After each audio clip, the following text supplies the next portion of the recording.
Hello everyone, তো দেখো skin treatment করানোর পর থেকে আমার স্কিনটা কিন্তু ভীষণই ড্রাই হয়েছিল, যেটা আমাকে বলে দেওয়া হয়েছিল যে 5 থেকে 6 দিন ড্রাই থাকবে। আর 5 থেকে 6 দিন পরে আমাকে একটা ভাইটামিন সি সেরাম লাগানোর কথা বলা হয়েছিল। তো আমি দেখলাম যে আমার কাছে এই ডক্টর র্যাশেলের ভাইটামিন সি সেরাম শীট মাস্কটা বেশ অনেক দিন ধরেই পড়ে রয়েছে। অনেক আগে আমার কাছে পিআর এসছিল, বাট আর ইউজ করা হয়নি। 2026 অব্দি দেখলাম ডেট আছে এক্সপায়ারি, তো ভাবলাম যে লাগিয়েই নি। এরপর সন্ধ্যাবেলা ভাইকে নিয়ে মেলায় চলে গিয়েছিলাম, কিন্তু মেলায় যাওয়ার আগেই রাস্তায় দাঁড়িয়ে একটু ফুচকা খেয়ে নিয়েছি। তারপর আমরা ঢুকে গেছি মেলায়। আজকে ছিল ফ্রাইডে, কিন্তু দেখলাম ভিড়টা তুলনামূলক বেশ কম। প্রথম দিকে উইকেন্ডে বা উইকডেজেও যে পরিমাণ ভিড় হয়েছিল সে পরিমাণ ভিড় এখন নেই। মেলায় ঢুকতেই লাবুবু গুলো আমার ভীষণ ভালো লেগেছে, কিন্তু লাবুবু না কিনে আগে চলে এসেছি আমরা এই কাবাবের স্টলটায়। এখানে 100 রুপিস পার শিকে কাবাব পাওয়া যাচ্ছিল। আগের দিনও খেয়েছিলাম, মিনি ব্লগে তোমাদের সাথে শেয়ার করেছি। আগের দিন আমরা যেহেতু হরিয়ালি কাবাবটা নিয়েছিলাম, আজকে ট্রাই করলাম রেশমি কাবাবটা, খেতে বেশ ভালোই ছিল।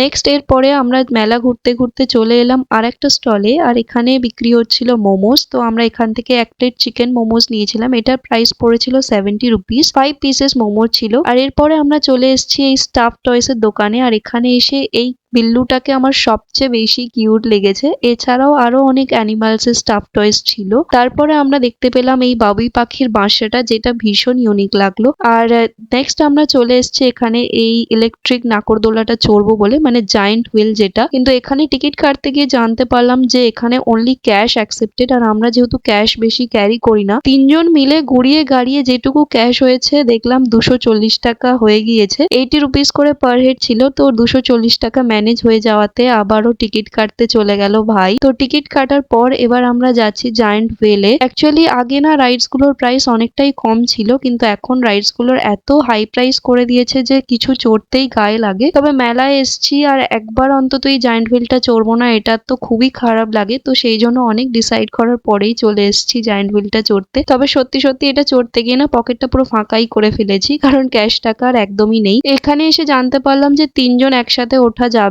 না। আগে যদিও উঠতে দিত, এখন দুজন দুজন করে। তো জায়েন্ট হুইলে চড়ে তো বেশ ভালো লাগছিল। আর এখান থেকে নিচের মানুষগুলোকে একদম খেলনা পুতুলের মতো লাগছিল, মনে হচ্ছে পিঁপড়ের মতো গড়াগড়ি খাচ্ছে। তো যাই হোক, এই যে আমার ভাই আর এই হচ্ছে আমরা। জায়েন্ট হুইলটায় 6 রাউন্ডস লেখা ছিল, কিন্তু টু বি ভেরি অনেস্ট আমাদের বেশ অনেকটা বারই চড়িয়েছে। মেবি ওটা যেদিন করে খুব ভিড় থাকে সেদিনের জন্য। আজকের ভিডিওটা বাস এই অবধি। ভিডিওটা ভালো লাগলে লাইক শেয়ার সাবস্ক্রাইব করে দিও। টাটা।